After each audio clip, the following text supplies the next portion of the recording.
Salut les amis, c'est Gibril Badji et je suis très heureux de vous recevoir une nouvelle fois sur mon nouveau podcast où aujourd'hui je suis vraiment très heureux d'accueillir un invité qui est un collègue. Il travaille avec moi en immobilier, mais vous allez le voir, il a un super parcours, il a vraiment bourlingué dans plein de domaines. Donc j'en profite encore une fois de remercier Bizicom qui nous met à disposition ces superbes lieux. Vraiment, merci à eux, ils font un travail extraordinaire pour nous mettre dans les meilleures conditions pour nos invités. Donc voilà, c'est parti, je vous présente Monsieur Stéphane Lepoitvin. Salut Steph, comment tu vas ? Salut Gib, merci pour l'invite, en tout cas c'est un Avec honneur. plaisir. Et merci à Bizicom pour l'accueil. Donc Stéphane Lepoitvin, conseiller immobilier chez Safety et gérant d'une société de conciergerie en parallèle. Ok, merci beaucoup. C'est parti, C'est on parti, clappe. let's go. Allez, go. Comment vas-tu Steph ? Bah écoute, ça va. Ça va, nickel.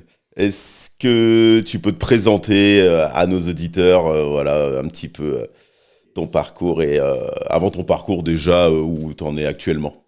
Ok, donc actuellement je suis conseiller immobilier chez Safety. Ça fait 2 ans que j'ai rejoint l'équipe de la Smile Team avec toi du coup. Et en parallèle du coup j'ai une société de conciergerie locative, donc tout ce qui est location saisonnière, courte durée, type Airbnb, voilà. Ça doit parler à pas mal de monde. Donc c'est assez complémentaire, les deux activités sont assez complémentaires. Et ça fait maintenant du coup 3 ans que je me suis lancé dans l'aventure entrepreneuriat. Auparavant du coup j'ai été ingénieur dans l'industrie pendant plus de 10 ans en tant que chef de projet industrialisation. Voilà, j'avais fait un petit peu le tour, on va dire. J'avais besoin de challenge autres. Donc je me suis lancé là-dedans. Ok. Question très basique. T'es né où ? T'as grandi où ? Comment, je veux que tu nous racontes vraiment tout. On part du début. Ok. Alors moi, je suis né à Alençon, dans l'Orne, donc dans le 61. Donc je suis en Normandie, normand. Très bien. Ok. C'est là que je dépose mes enfants sur l'aire de repos, parce que ma mère habite à Laval. Ok. Donc quand ils vont une semaine chez ma mère, on fait les 3/4 de la route et hop, je les dépose. Je vois donc parfaitement. Alençon, très bien. Ok, donc moi je viens de là-bas. J'ai grandi à la campagne, alors à Mortré, Montméret pour ceux qui connaissent. Vraiment petit village de campagne au calme. J'ai grandi là-bas, j'ai fait mes études, j'ai été jusqu'au lycée, jusqu'au bac, en étant à la campagne, donc vraiment très cool. Donc la commune, c'est quoi ? C'est juste à côté d'Alençon ?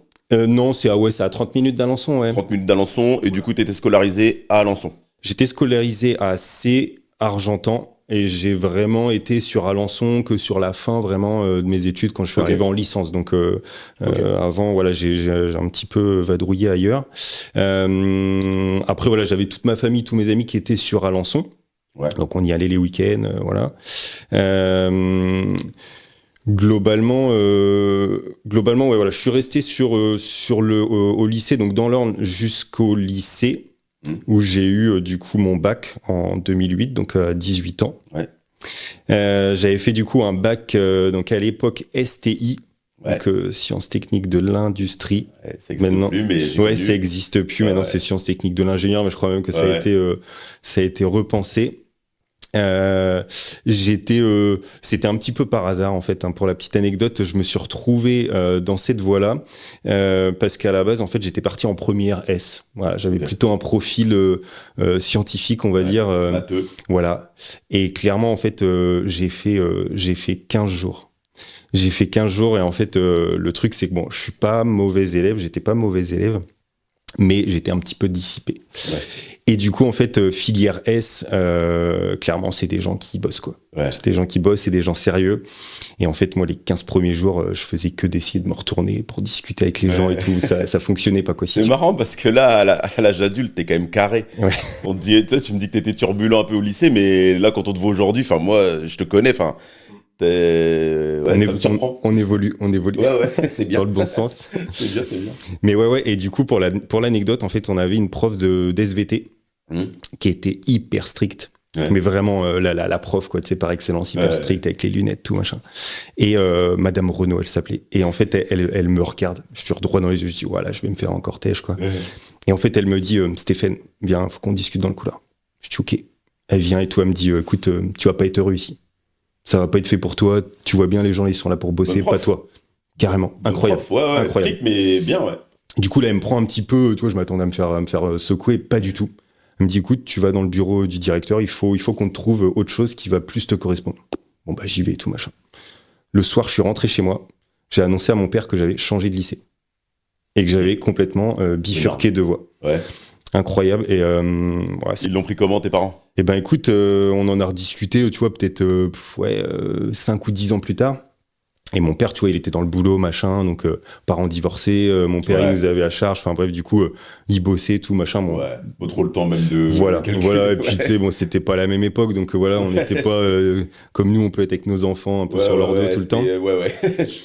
Donc on était assez vite autonomes, et ouais, en fait, il m'a dit, mais en fait, ce choix-là que t'as fait à l'époque, en fait, ça a été un tournant quand même dans ta vie, parce que ça t'a, je pense, sauvé quand même, entre guillemets, parce que j'aurais peut-être, tu vois, si j'avais insisté en S, j'aurais sûrement redoublé ou autre, enfin voilà. Donc du coup, plutôt content de mon choix, et ouais, un choix assez rapide, mais voilà, qui a été bénéfique. Donc voilà. Après bac, bon bah voilà, filière STI, bon. Tu te retrouves dans un lycée général technique, du coup tu pars dans le domaine. Et là tu pars dans du technique, quoi. Donc du coup il y avait mélange de CAP, BEP, tout ça. C'était intéressant, ça m'a bien plu, ça me correspondait clairement, voilà. Et ensuite derrière je suis parti en BTS. Ok. Quand on était en bac, alors j'y reviendrai après, mais après BTS, donc là je suis parti à Caen. Ok. Donc là plus la grande ville, tout ça. Ouais, clairement.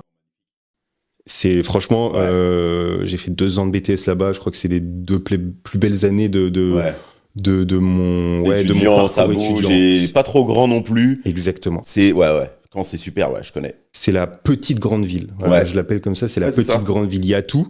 Mais c'est concentré et franchement top. Et puis vie étudiante extraordinaire. Voilà, donc la découverte, tu pars de chez toi. Enfin voilà, là c'est l'aventure. Ouais, clairement. J'avais la chance, j'étais hébergé du coup chez ma tante et top. Enfin franchement, on a fait de la colocation. En gros, on a cohabité pendant 2 ans, trop bien. Elle m'avait dit toute ta famille en Normandie en fait. Ouais. Le gros de ta famille, ils étaient sur Alençon. Ouais, mais oui. À Caen. Ouais. Donc t'as quand même le ouais, j'avais de la famille sur Caen, exactement. C'est vraiment. Exactement. Ouais. Et pour la petite histoire aussi, elle me dit dès le début d'année, elle me dit bon bah écoute, dès que t'as une note au-dessus de 15, on prend l'apéro. T'avais quel âge là? J'avais 18 ans, 19 ans. Sauf que je me ramenais qu'avec des notes de 15, 18, machin. Et en fait, au bout d'un moment, on prenait l'apéro quasiment tous les jours. Je dis ok. Merci Tata. Ouais, merci Tata. Je dis ok, écoute, on va faire autrement. C'est elle qui me dit, écoute, on va faire autrement. On se dit ok, le mercredi, on prend l'apéro. Ok, très bien. Okay. Du coup, en fait, c'était incroyable parce que le mercredi, on faisait notre petit apéro à 2. Génial. Trop bien. Enfin, c'est des super souvenirs. Bah, tu m'étonnes. Et puis, le jeudi, du coup, tu partais en soirée étudiant. Ouais. Et puis après, le week-end, tu rentrais sur Alençon. Donc en fait, tu avais quand même fait l'apéro le mercredi avec Tata, le jeudi avec les potes. Ouais. Et après, c'est le vendredi, c'est le week-end. Enchaîné. C'est bien. Ouais. Bon j'avais un bon rythme. Un bon rythme apéro. Étudiant. Ouais. Donc voilà, BTS MAI, mécanique automatisme industriel. Ok. À l'Institut Lemonnier. Vraiment des bons souvenirs, pareil, top. Et de là, j'ai voulu rentrer en école d'ingénieur. Ok. Donc c'est c'est un concours. En gros, tu passes des tests. Tu vas sur une demi-journée, tu passes des tests. Je réussis les tests. Ouais. Et après, du coup, tu dois passer un oral. Ok. Devant un jury, tout là. Et là, en fait, ils prennent mon dossier. Et là, je me fais défoncer. Ok. Parce que j'avais un dossier pourri. Clairement, en fait, pour une école d'ingénieur, j'avais un dossier pourri, en fait, des absences injustifiées. C'est ce qu'il fait là, lui. Ouais. Il s'est perdu. Ouais. Bavardage, machin, tu vois, vraiment pas du tout le bon profil. Donc là, je me fais bouler.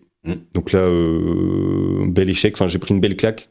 Pour le coup, j'étais pas avec du recul, hein, tu vois, je me dis c'était peut-être pas plus mal parce que j'étais pas du tout mature. Ouais. Vraiment, j'étais un peu un sale gosse, enfin pas dans le bon mind. Et voilà, ingénieur, t'as une éthique à tenir quand même, hein, c'est ce qu'on t'apprend, t'as une éthique à avoir. Je l'avais pas, voilà, clairement. Ouais. Donc là, je fais une année de licence. Je reviens sur Alençon. Je fais une année de licence à l'IUT de Damigny, licence GMP, génie mécanique productique. Bon, clairement, je vais pas dire j'ai rien appris, mais c'était une année un peu transitoire. Ouais. Voilà, on avait très peu d'heures de cours. Bon, c'était un peu. C'était pas la meilleure année, mais voilà, c'est tout. Elle était là pour que je me refasse un petit peu la cerise, on va dire. Et là, du coup, je suis revenu. J'ai repassé les concours école d'ingé. Je repasse du coup au concours écrit nanana. On était une dizaine, je suis le seul à les réussir. Donc là, du coup, je dis waouh. Et en fait, du coup, ils disent bon bah vu que vous êtes tout seul, on vous prend en entretien tout de suite derrière. Ok. Donc là, du coup, pas le temps de préparer. Alors que la première fois, tu vois, tu rentrais chez toi, tu revenais 15 jours après, tu vois. Ouais. Là, j'enchaîne direct. C'est pas plus mal. Ouais, c'est pas plus mal. C'est fluide et naturel, ouais. Bon, là, ils me connaissaient, hein, clairement, parce que du coup, j'avais déjà échoué la première fois. Donc, je suis arrivé, j'avais mieux préparé mon truc. J'avais dit, voilà, ok, en gros, faut effacer ce qui s'est passé. J'ai pris un an, j'ai mûri, nanana. Et puis, boum, ça l'a fait. Ouais, t'as tenu le bon discours, quoi. Ouais, voilà. Ça a dû leur. Ça a mis un peu en question, ils se sont rendu compte, donc exactement. Ça met un peu de plomb dans la tête, et du coup, voilà, je suis reparti sur de bonnes bases. Bon, j'étais pas encore l'élève parfait, mais il y avait du mieux. Ils ont vu qu'il y avait quelque chose à faire avec toi. Exactement. C'était pas perdu. Ouais. Et là, du coup, donc c'était école d'ingénieur, donc à Évreux, CFAI d'Évreux, et donc c'était une école d'ingénieur en alternance. Ok.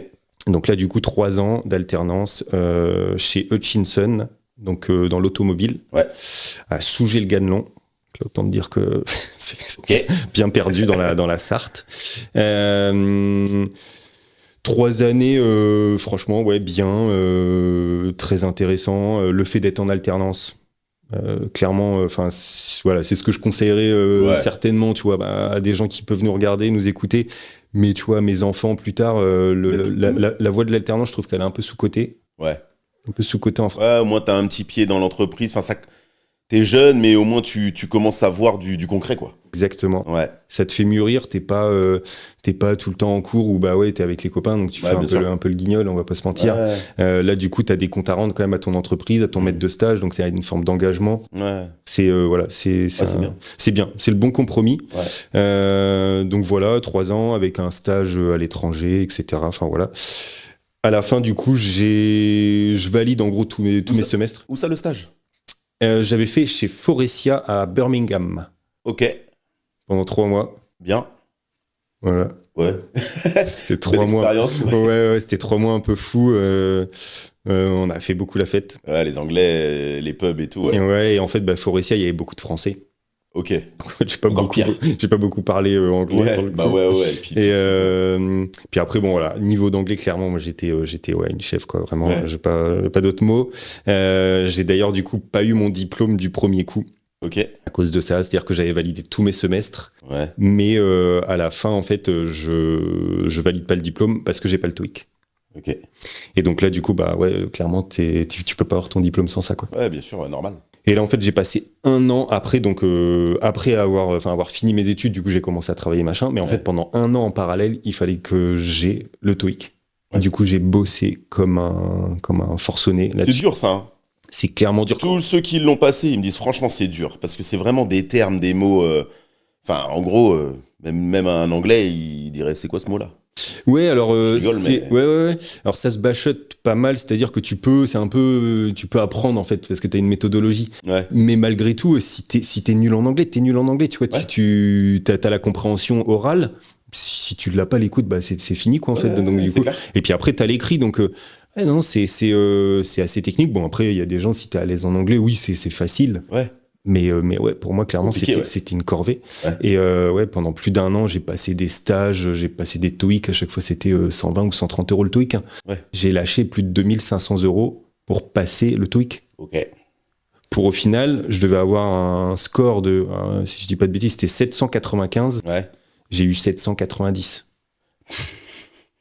Et ils ont fini par me le filer tellement en fait j'avais pas assez de TOEIC qu'ils se sont dit bon bah il mérite quand même. Il a trop payé. Il a acheté son diplôme. C'est bon.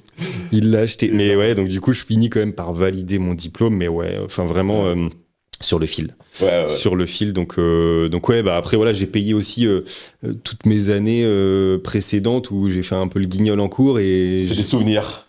Et j'ai des beaux souvenirs, t'en reparles aujourd'hui avec nostalgie, donc bon, voilà, y a pas tout, voilà.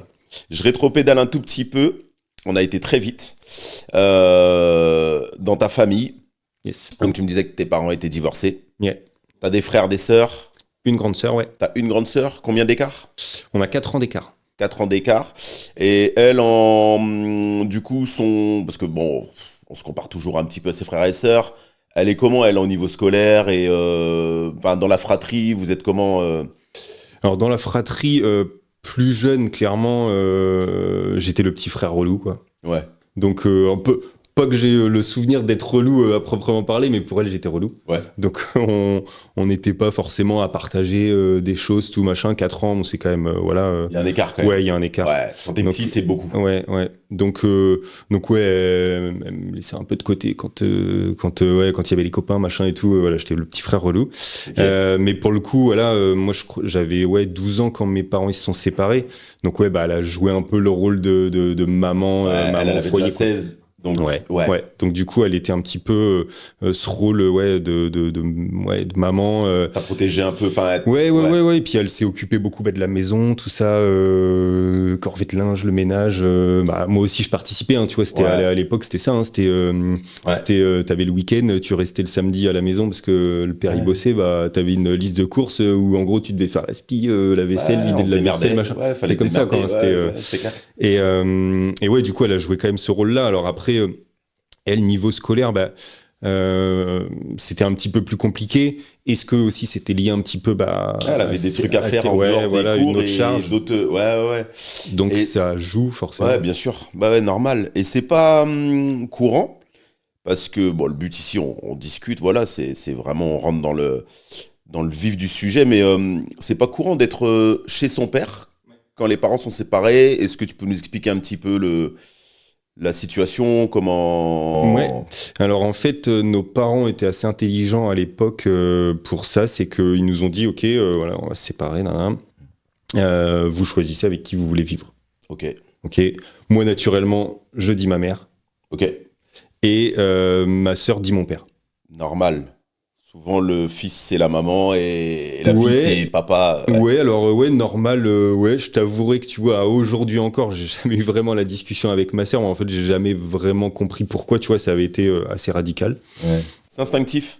Ouais, c'est peut-être instinctif, du coup. Je pense que c'est instinctif. Nous, les garçons, c'est la maman. Et une fille, elle aura toujours son papa, c'est le héros. Et tu vois, c'est le plus fort, Je pense qu'il y a ce truc-là. Ouais, peut-être qu'il n'y a finalement pas d'explication. Enfin, voilà, c'est comme ça.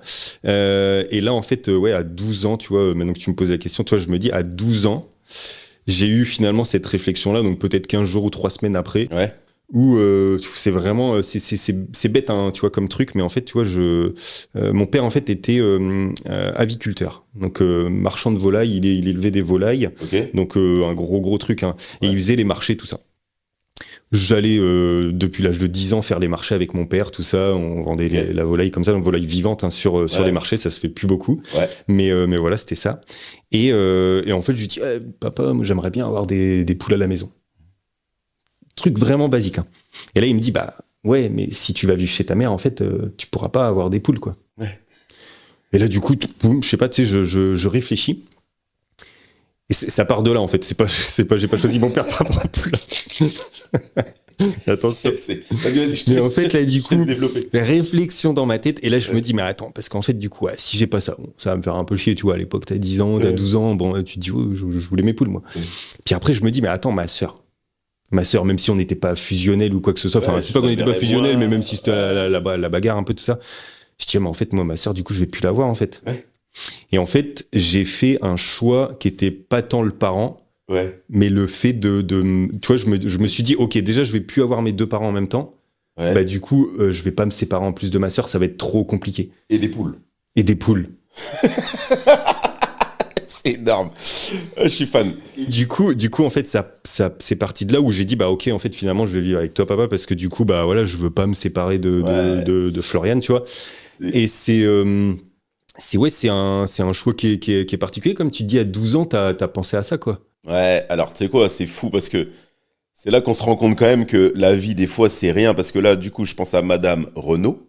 Ouais. C'est ça? Ouais. Qui te sort de la classe au bout de 15 jours, qui te prend dans le couloir. Écoute, je vais même pas t'engueuler, en fait. C'est juste que t'es pas à ta place. Là, tu me parles de, ouais, bah, je voulais... mon père, il est dans la volaille, je veux des poules. Et en même temps, ma sœur est... En fait, tu vois, sinon, bah, t'aurais été vu chez ta mère.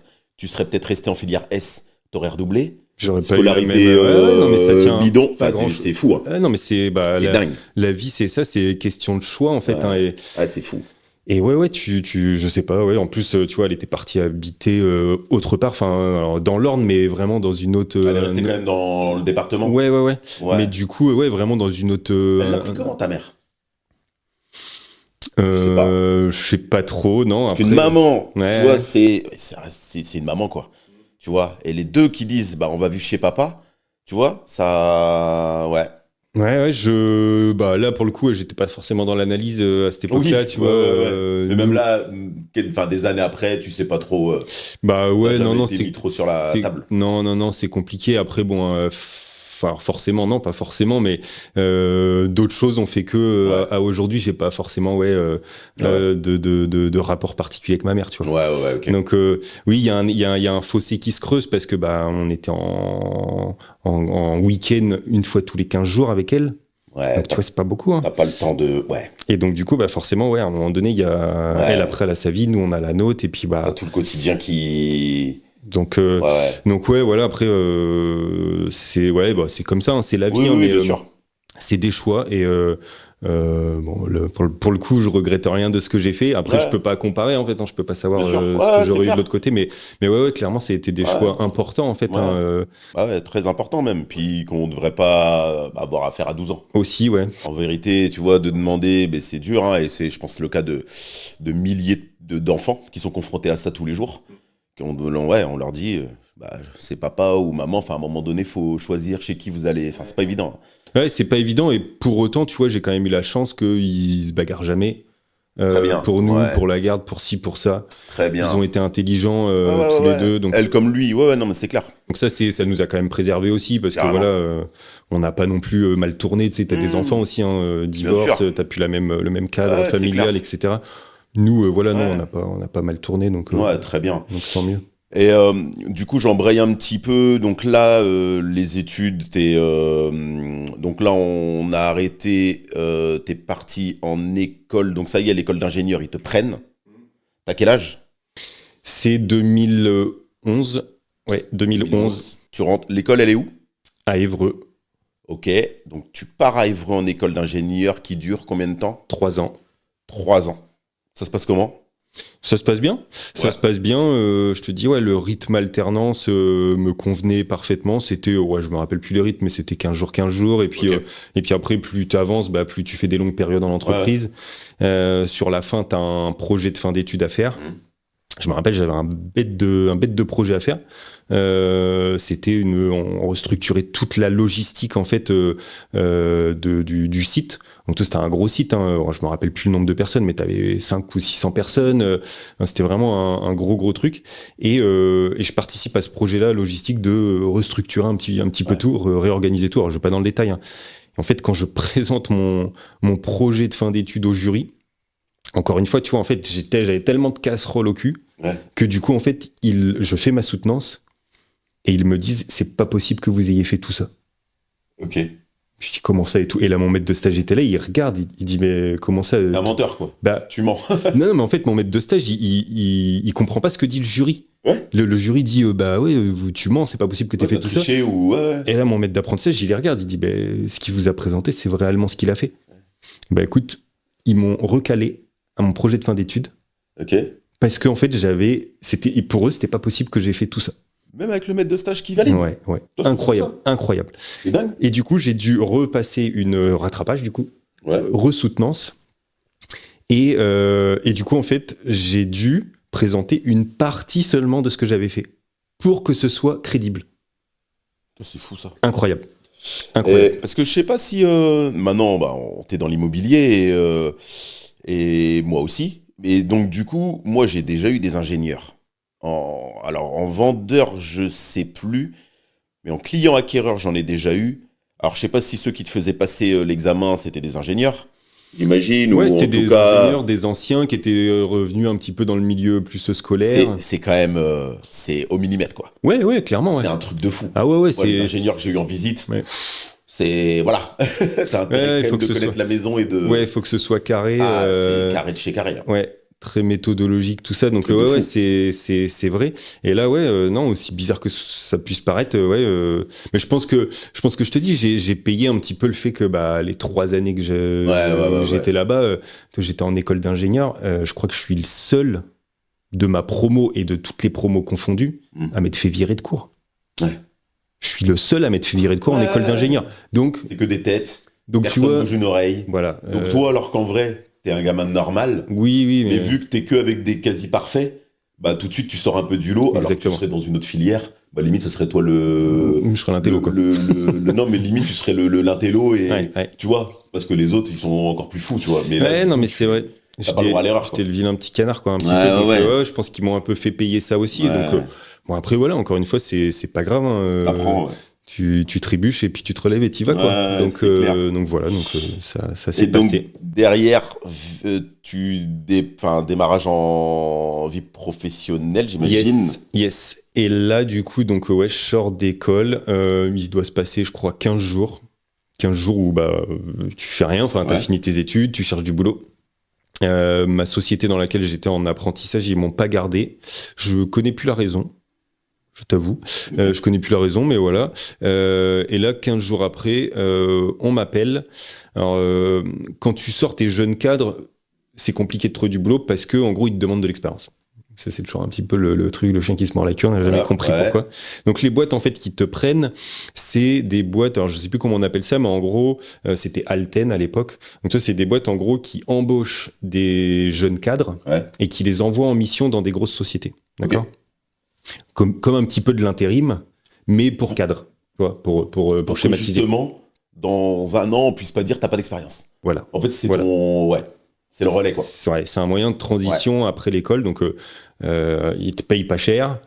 Et ils t'envoient sur des missions où eux, ils se gavent. Ils ont trop un bon créneau, hein, les mecs. Ils sont pas bêtes. Mais bon, voilà, moi je me dis, ok, très bien. Mission, du coup, chez Valeo, à Étaples. Ok. Et donc là, je débarque. Dans le Nord. Je te coupe. Quand tu sors d'école d'ingénieur, on est d'accord, parce qu'il faut quand même remettre une petite réalité. Souvent, les gens, ils disent, tu peux avoir plein de diplômes, ils n'arrivent pas à avoir du boulot. Si je comprends bien ce que tu me dis, c'est qu'en fait, quand tu sors d'école d'ingénieur, t'es sûr d'avoir du boulot. C'est juste qu'il faut patienter un peu. Ouais, non, mais en fait, c'est juste 1 an, peut-être 2 ans où, t'auras pas le contrat que t'espérais, mais on est bien d'accord, parce que tu vois, nous, on est dans l'entrepreneuriat et faut pas non plus dégommer trop le salariat. Et trop dégommer les grosses boîtes. Clairement pas. Parce que tu vois, il y a vraiment le truc de se dire, là, si je comprends bien ce que tu m'expliques, je sors d'école, au bout de 15 jours, mine de rien, c'est pas moi qui démarche, c'est qu'on m'appelle. Alors oui, pas pour le boulot de mes rêves, mais en réalité, ma voie, elle est déjà tracée. C'est ça, et en fait, comme tu dis, t'as du boulot. Par contre, c'est peut-être pas, le job rêvé. Moi, clairement, aller dans le Nord, tu vois, pour moi, passer Rouen, après, je connaissais pas. Hein. J'ai grandi à Laval, à côté d'Alençon. Hein. Donc, on a grandi quasiment dans la même région, à quelques kilomètres près. Moi, quand j'ai signé... non, mais t'inquiète, je sais ce que c'est. Et du coup, mais pourquoi, du coup, je trouve du boulot, finalement, rapidement parce que j'étais mobile aussi. Oui, tu vois, celui qui est pas mobile, celui qui dit non, moi je veux rester à Alençon, je veux rester avec ma famille, avec mes amis. Tu peux attendre longtemps avant de trouver du boulot. Bien sûr, et puis je veux bosser à telle boîte et puis pas à l'autre. C'est bon, à un moment donné, tu vois. Donc il y a pas de secret. Si tu veux bosser, tu bosses. Hein. Voilà. C'est clair. Il y a pas de débat là-dessus. C'est bien de le dire. Non, mais c'est clair. Et voilà, après ils m'ont donné ma chance, très bien. Donc là, j'arrive chez Valeo à Étaples. Ok. Donc là, on est fin 2014. Ok. Octobre 2014. Il y a 12 ans. Ouais. C'est ça. Et du coup, là, dans ma tête, je me dis, ok, mission. En fait, c'est des missions de 3 mois, renouvelables. Ok. Je me dis, ok, je vais faire 3 mois, 6 mois. Et je me taille. Ouais. Et puis voilà, 12 ans plus tard, je suis là. Je suis là, 3 enfants, machin, bien posé, quoi, tu vois là. Ouais, génial, génial, génial. Tu peux nous en parler si t'as envie ou pas, mais du coup, voilà, t'as une grande famille maintenant. Ouais. Donc ouais, du coup, ben, j'ai rencontré ma femme ici, à Boulogne, à l'ESSM Le Portel. Ok. Au basket. Incroyable, lors d'un match. Ouais, exactement. C'est de ouf. Et donc, du coup, ben ouais, en 2017, tu vois, et derrière, on a eu un premier enfant en 2021. Ouais. Louison, petit garçon, qui a maintenant 5 ans, du coup. Ok. Ensuite, ma fille Blanche, qui a 2 ans et demi. Ok. Et la troisième, qui a 3 mois, Céleste. Voilà. Et là, du coup, en ce moment, c'est dur. Voilà, ça se voit pas trop, j'ai pas de cerne, mais. T'en peux plus en vrai. Non, en vrai, ça va. Ça va, ouais. En vrai, ça va, mais pourquoi ? Parce que, ouais, ma femme, elle est. Elle gère. Elle gère de fou. Elle gère clairement. Enfin, voilà, là-dessus, je la remercie à 2000% parce que être entrepreneur, avoir 2 activités et avoir 3 enfants comme ça. Si t'es pas complémentaire, si t'es pas bien, c'est impossible. Bah, c'est pas chaud, c'est impossible. Bah oui, c'est clair. T'imploses, t'exploses, tout ce que tu veux, mais c'est pas possible. Donc là-dessus, voilà, elle a parfaitement compris mon activité. Toi, quand j'avais Louison, j'étais salarié, pas de problème. Quand j'ai eu Blanche, c'était en 2023, mais en fait, je venais tout juste de me lancer en conciergerie. Mais c'était en octobre qu'elle est née. Donc du coup, moi, j'étais en basse saison. Donc pas de problème, ça l'a fait. Ça allait. Là, Céleste, elle arrive avec 2 mois d'avance. On fait 2 mois à l'hôpital, Calais, Boulogne, machin. Compliqué, content. Démarrage de saison pour la conciergerie. Safety en parallèle. On était en plein travaux dans la maison parce que il fallait embellir un petit peu tout ça pour notamment accueillir le 3e enfant. Le 3e enfant, ouais, t'es sous l'eau. Voilà, là j'ai pris le bouillon il y a quelques mois là, je l'aurais pas fait le podcast quoi. Tu vois, j'étais vraiment j'étais à l'ouest. Moi, j'en voulais 3. Hein. Tu sais, initialement, j'en voulais 3. Mon 2e, il est arrivé. Et puis, j'ai fait... Red flag. Là, tous ceux qui font un 3e, franchement, méga respect. Parce que je sais que le 3e, il change beaucoup, beaucoup de choses. 2, jusque... Tout le monde le dit. Hein, jusque 2, ça... Mais le 3e, sauf quand il y a d'énormes écarts d'âge. Ouais, il s'occupe du... Quand le grand ou la grande est très grand. C'est-à-dire que quand le premier, il a déjà 11, 12 ans... Bon, t'en as déjà 1 ou 12 ans, voilà, ça s'autogère un peu, limite, elle file un coup de main ou il file un coup de main pour le bébé et tout. Mais quand c'est rapproché, parce que toi, c'est ultra rapproché, là, ça veut dire 5 ans. Tu m'as dit 2 ans et demi. 3 ans, 2 ans et demi. Ouais, et là, 0, quoi. Ouais, non, là, c'est... Ouais, franchement... T'as des origines, Steph ? Ouais, guadeloupéenne. J'allais te poser la question quand même à un moment donné, parce que... Du coup, ça se voit que t'es métissé. Et donc, c'est quoi ? C'est ton papa, ta maman ? C'est du côté de ma maman et c'est mon grand-père maternel, du coup, qui était Guada, quoi, ouais. Ok, donc ta maman est métisse. Ma maman est métisse, ouais. Donc, tu es ce qu'on appelle un carteron. Ok, je savais pas. Comme mes enfants. Moi, je suis métisse. Ma mère est blanche, papa sénégal. Et du coup, les enfants de métis, d'accord, ils ont qu'un quart. Finalement d'origine. Ok. Et donc on appelle ça des carterons. Ok, tu vois, je ne savais pas. T'as bien fait de venir. Exactement, je vais partir moins con d'ici, très bien. Moins bête, très bien. Parce que souvent, les gens, ils font un peu enfin, ils savent pas. Le métissage en France et tout, ils ont pas. On n'a pas forcément de connaissances et tout. Et donc, du coup, souvent, moi, quand j'ai eu mes garçons, ils sont plus clairs que toi. Mais en fait, faut expliquer. Ouais, non, mais en fait, moi, je suis déjà moitié-moitié. Donc, j'ai ma mère des Deux-Sèvres et papa, donc voilà. Donc, petite parenthèse. Instant métissage, instant métis. Nickel. Et tu connais un peu la Guadeloupe ? Non, j'ai jamais été, pour le coup. Ok. Ça vient du grand-père, donc c'est un peu loin. Ouais, c'est ça. Et puis, il avait pas nécessairement de famille proche qui était restée là-bas. Donc, il en avait une partie qui était venue avec lui en France, du coup. Okay. Et là-bas, la famille qui était restée, je crois qu'ils s'entendaient plus trop, machin. Donc, du coup, il n'y a jamais eu de lien, tu vois, de liens familiaux là-bas. Ouais. Donc, du coup, ça nous a pas poussé à aller là-bas, mais pourquoi pas, y aller un jour, ne serait-ce que pour découvrir le pays sans les origines. Carrément. Mais ouais, c'est clair. Donc, voilà.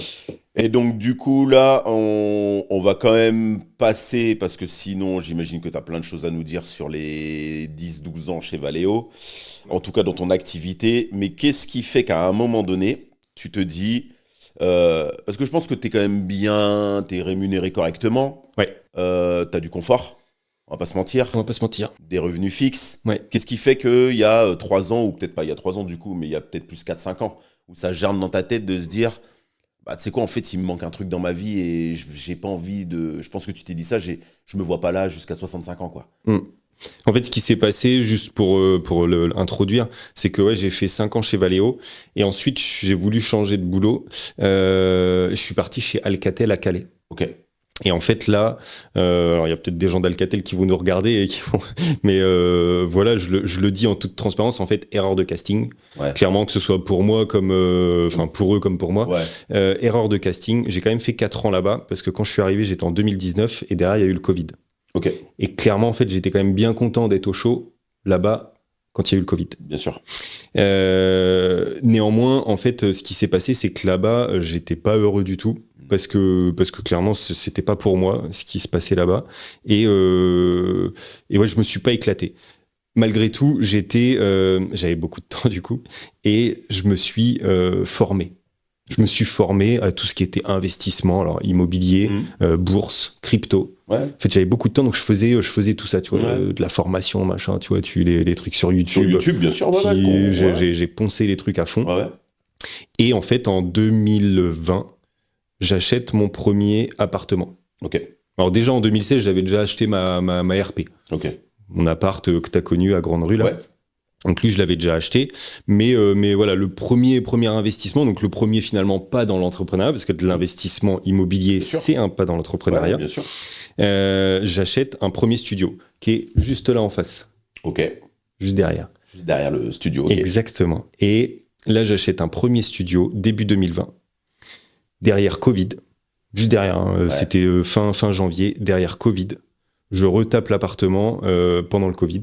Parfait. J'habitais à vol d'oiseau à 50 mètres, donc j'y allais pendant le Covid, ça faisait ma soupape en plus, parce que clairement le Covid en appartement, pas d'extérieur, on était deux, en télétravail tous les deux, pas simple, pas simple, donc ça me permettait de bouger un petit peu, voilà. Et été 2020, je mets en location. Ouais. Je mets en location Airbnb au début, tu vois, mais juste pour l'été. Derrière, je cherche un étudiant, septembre, boum, ça part. J'enchaîne avec une deuxième acquisition, un immeuble de rapport, 4 studios. Ok. Et là, en fait, je mets en location à l'année les studios.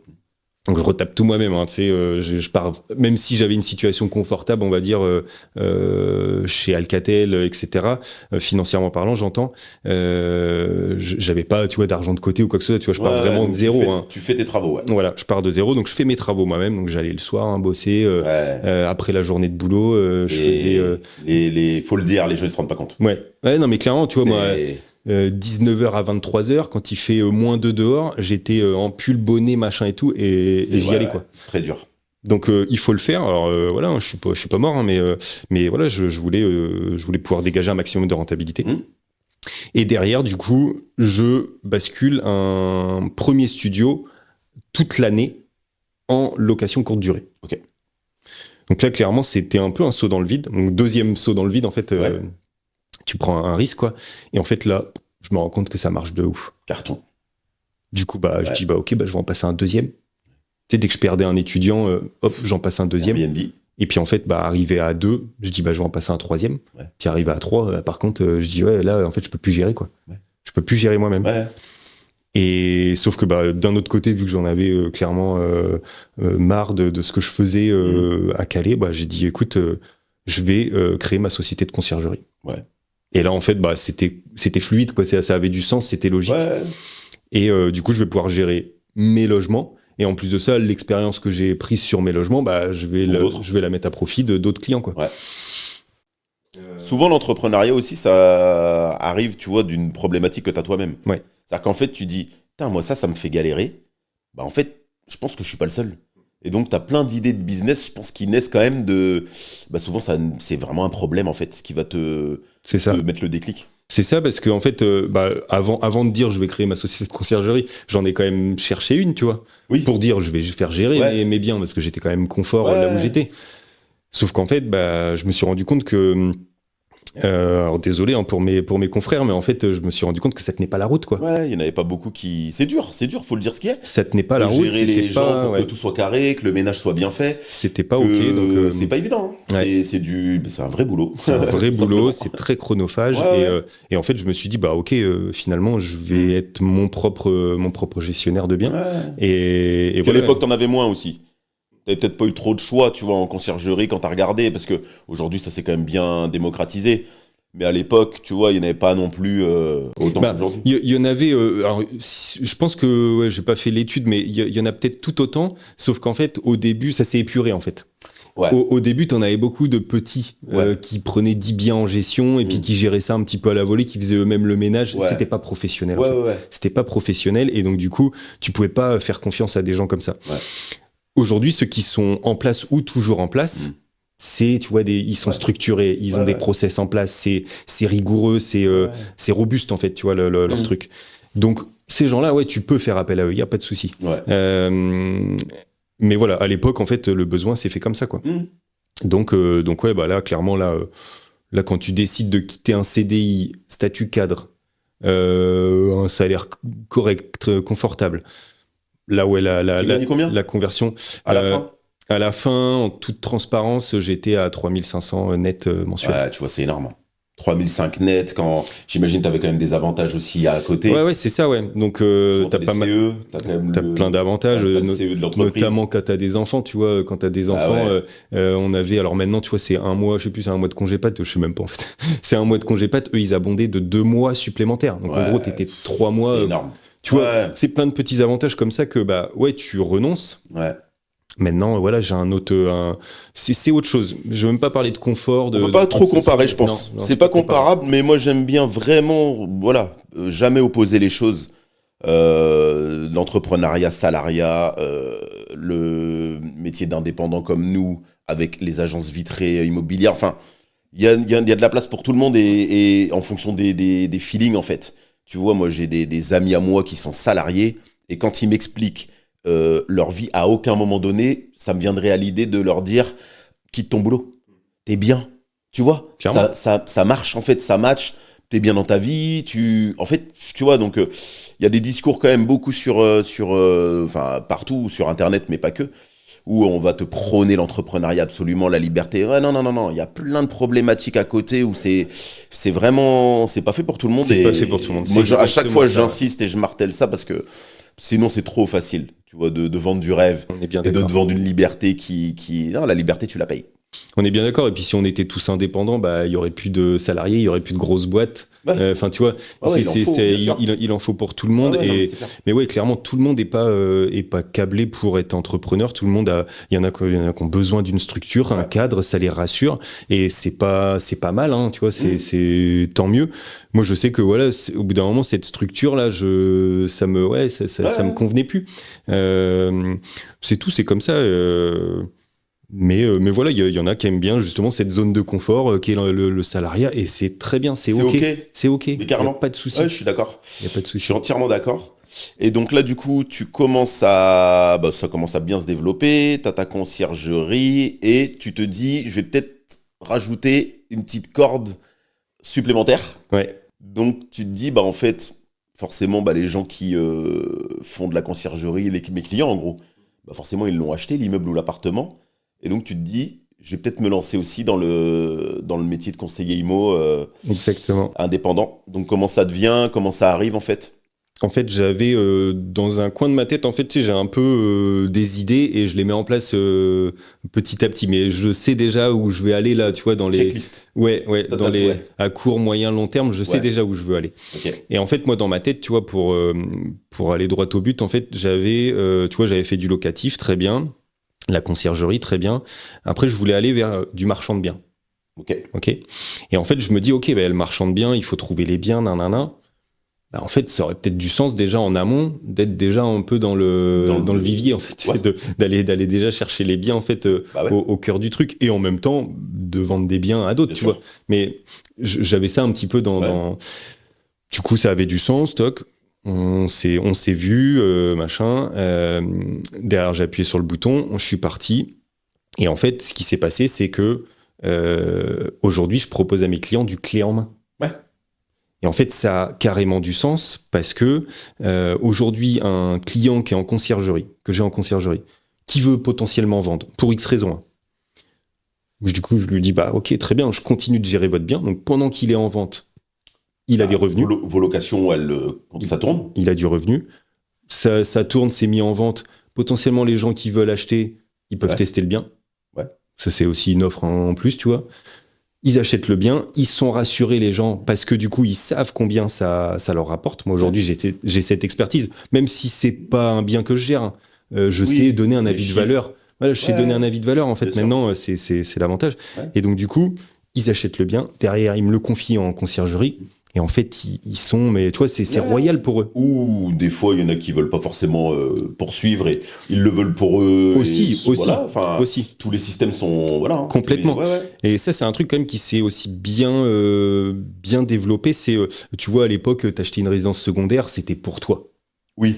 C'était pour toi. Et donc, du coup, c'était quand même accessible à des gens, voilà, qui avaient quand même un peu de moyens. Ouais. Aujourd'hui, dans la tête des gens, c'est OK d'avoir une résidence secondaire et de dire OK, pour la financer en plus, bah, il faut quand même que je la loue. Que je la loue, ouais, bien sûr. Et ça, en fait, dans la tête des gens, maintenant, c'est OK, tu vois, de louer son propre bien. Bien sûr. Et donc, du coup, bah, ça permet à des gens un peu avec des revenus, on va dire, un peu plus modestes, ils peuvent accéder à avoir du secondaire quand même. Exactement. Et du coup, bah, c'est carrément intéressant. Et donc, du coup, voilà, je peux proposer cette offre clé en main et ça, c'est un gros plus. C'est un gros plus. C'est quoi les difficultés que tu as eues ou que tu as dans le métier? Moi, j'aime bien vraiment tout dire. Et alors déjà, toi, tu es sur 2 casquettes. Donc, c'est pas juste des difficultés juste sur le métier de conseiller immobilier, puisque tu as aussi la conciergerie à gérer. Tu dirais, c'est quoi les 2 gros murs que tu te prends quand tu démarres l'activité? Bah, le plus dur au début, c'est de se faire connaître. Clairement, donc faut semer, faut faire du porte-à-porte, enfin de la prospection, hein, pas forcément du porte-à-porte, hein, parce que pour le coup, moi, tu vois, c'est pas mon truc de faire du porte-à-porte. Mais encore une fois, tu vois, c'est pas parce que tu fais pas du porte-à-porte que tu peux pas réussir. Oui. C'est sûr que c'est mieux. C'est mieux pour te faire connaître, il n'y a pas de mystère, hein, il faut y aller, il faut être sur le terrain, machin. Moi, j'essaie d'être sur le terrain, mais un peu différemment. Je vais plus prospecter en allant intégrer des réseaux, des clubs business, des choses comme ça, voilà, pour essayer d'aller chercher la reco, etc. C'est une autre forme de prospection, hein, mais c'est plus adapté à... Les réseaux sociaux. Les réseaux sociaux, communiquer sur les réseaux. Super vidéo. On essaye. Stéphane Le Poitvin, vous pouvez le suivre sur toutes les plateformes et avec des vidéos quand même bien humoristiques. On fait rire. On essaye. Non, c'est bien, c'est décalé, c'est bien. Et voilà, donc, mais clairement, le plus dur, c'est ça, c'est au début, c'est de se lancer, c'est de se faire connaître. Alors, sauf si tu as déjà un gros réseau, tu vois, suivant d'où tu viens avant. Tu as potentiellement déjà un bon réseau qui te permet d'être recommandé assez facilement et donc du coup de trouver ta dynamique plus rapidement. Mais clairement, quand tu pars de zéro, comme moi qui suis pas originaire d'ici, bah, tu as un peu tout à faire. Hein. Tu pars d'une page blanche, donc pas simple à ce niveau-là. Après, le reste, si la deuxième difficulté, c'est plus le côté psychologique. C'est-à-dire que c'est les montagnes russes. C'est l'ascenseur émotionnel. Techniquement, on va pas se mentir, le métier de conseiller immobilier, c'est pas incroyable. Enfin, je veux dire, il faut pas avoir fait maths sup, maths spé pour être conseiller immobilier. C'est clair. Je dénigre pas le métier, pas du tout. Limite faut. Je vais pas nous dénigrer, mais limite faut pas être trop intelligent. Parce que celui qui va trop réfléchir, il va pas forcément passer à l'action. Alors que quelqu'un qui se pose pas trop de questions et qui dit moi j'y vais. Et tant pis, je vais me prendre des portes. On va me dire non, mais c'est pas grave, c'est ok, ça fait partie du truc. Bah, tu vois, limite, il va plus réussir que quelqu'un qui serait tellement cérébral que tu vas te figer un peu.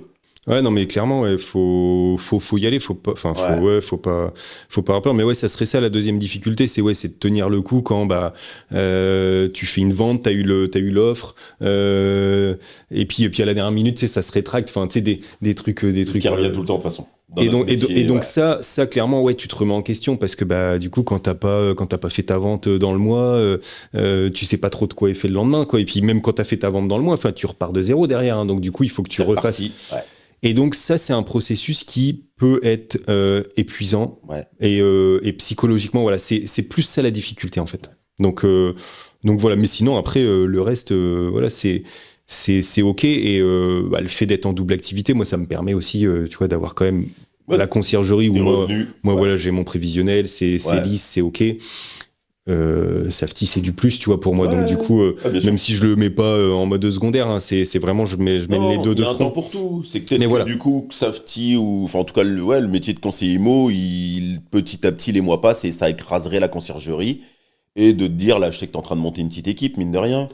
Donc le fait de dire aussi le jour où mes revenus avec mon équipe sans mes ventes potentiellement pourraient à peu près égaliser la conciergerie, la question pourrait se poser, donc mais c'est un cheminement, c'est un marathon. Moi, souvent, je le dis, c'est un marathon. Surtout la partie développement d'équipe, c'est long, quoi. C'est vraiment, faut prendre le temps et pas se précipiter, quoi. Voilà, donc on travaille là-dessus. Et merci Steph, en tout cas. Merci pour ton parcours. Merci Madame Renaud. Merci les poules.